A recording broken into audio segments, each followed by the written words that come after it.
Hey guys, it's Brandon. Thought I would play a 5-minute game here today on Chess Cube. And what the heck, I'm going to play e4. I'm playing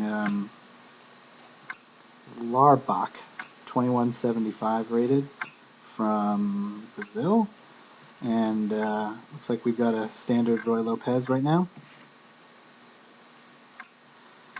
Usually they play d6 first. Okay, the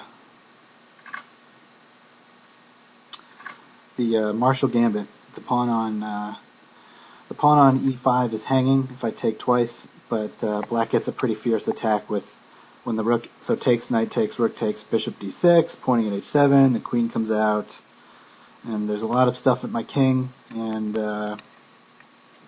it's pretty dangerous to accept the pawn.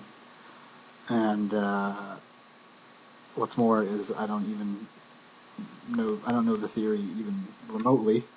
So maybe now it's okay to take, because the knight's blocking the queen from coming in. I don't really know. The question is how I'm going to develop here in this position. d4 takes, like d4, I'll get an isolated pawn.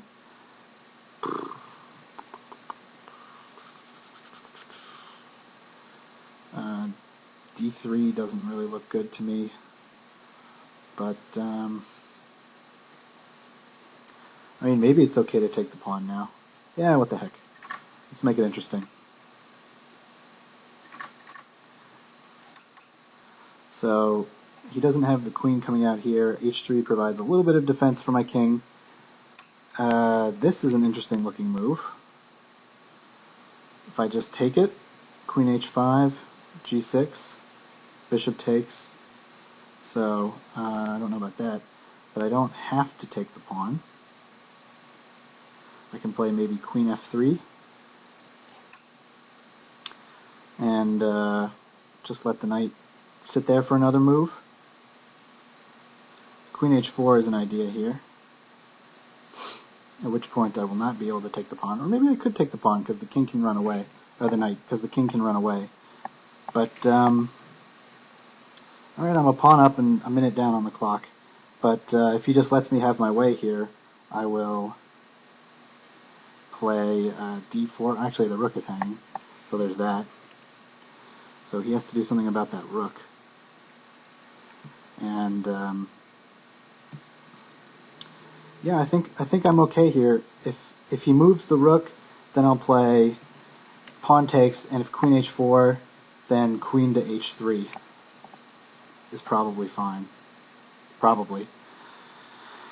So yeah, maybe this Marshall is working out here. Rook to e8 might be a problem.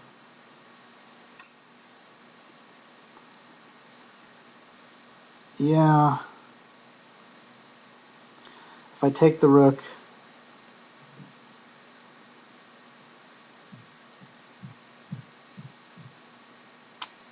I'm not sure.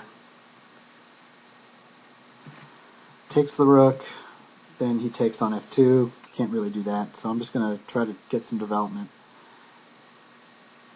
And I don't know what his plan is here. But rook to e8 is an interesting move that he probably should have tried.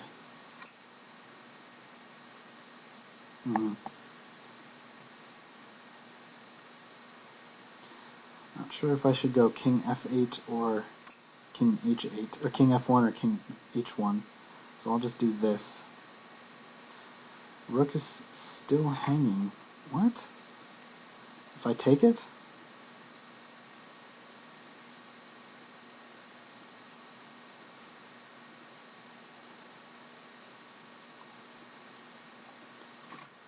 I'm not sure what the follow-up here is.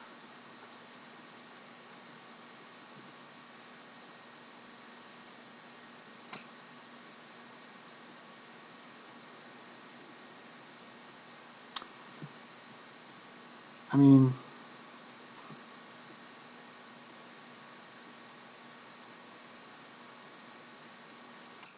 2 pieces for a rook? Don't really believe it.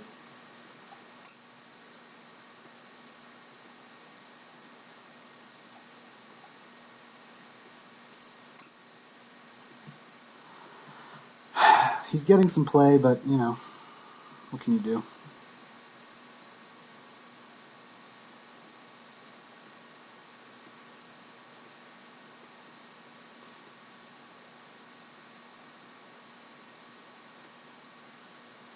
Maybe rook e8 before wasn't particularly interesting. But, okay, you know, if he wants to give me 2 pieces for a rook, that's okay with me. I'm underdeveloped, but,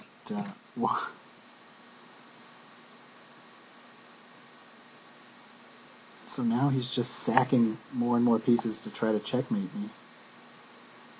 Yeah, that could be dangerous.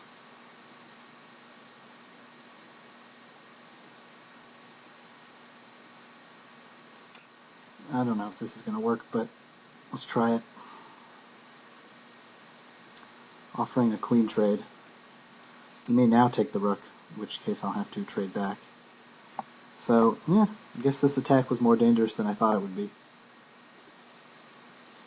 No idea how to play the Marshall Gambit, obviously. Yeah, well, my king's going to have to run now.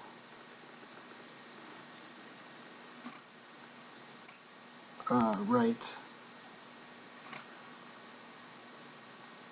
So 2 pieces for a rook and 2 pawns.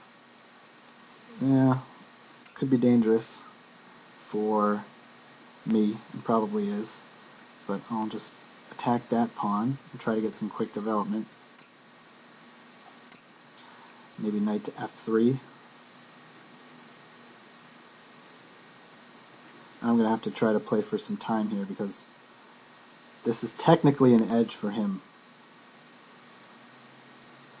The 2 pieces usually are better than the rook, but with the 2 pawns it's going to be trouble. And really he should just be pushing his kingside pawns. Oh, I'll just take the bishop here.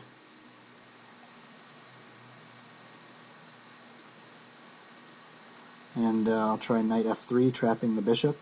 Well, not trapping, but he doesn't want to let me do that. So let me just put the knight in here.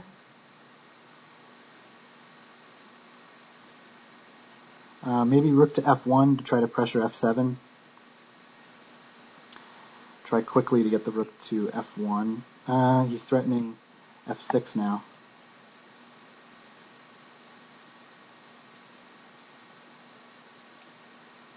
So let's do this. More pressure on f7 coming here with rook to f1.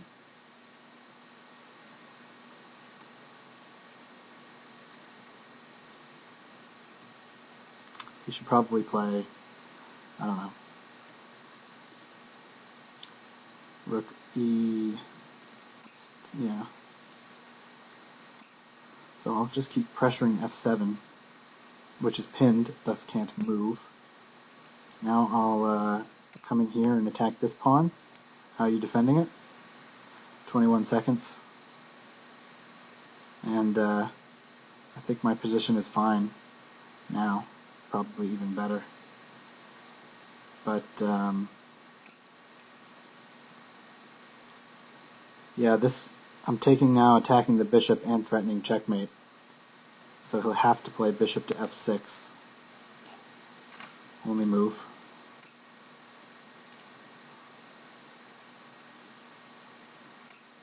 And that allows checkmate. So, yeah, I mean, I got obviously really lucky there. And good game. I think his attack was probably winning. Probably. And he just sort of spent too much time sort of working out, some things in the attack, and he just didn't play the end game. It was an advantage in the end game for sure, but he just didn't have enough time left on the clock to really play it out. I got my pieces into good squares. I got some pressure on f7. And yeah, okay, an interesting game. I'm sure if we do the analysis, that it will show that I was completely lost in that attack. But, it's a 5-minute Blitz game. So hope you guys enjoyed it, and we'll see you next time. Bye.